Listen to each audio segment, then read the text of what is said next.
Viral di media sosial, video memperlihatkan kereta api melewati area pemukiman warga. Di dalam video tersebut memperlihatkan kereta api yang berwarna putih hijau melintasi area pemukiman warga yang sempit. Pada postingan tersebut juga disebutkan bahwa lokasi kereta api melewati pemukiman warga berada di Timur Lempuyangan, Yogyakarta.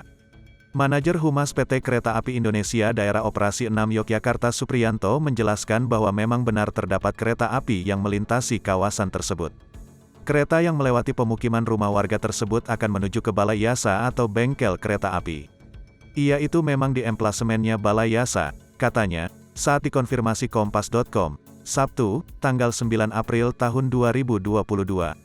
Lokasi pemukiman tersebut berada di timur Stasiun Lempuyangan di Kampung Pengok, Kelurahan Demangan, Kecamatan Gondokusuma, Kota Yogyakarta.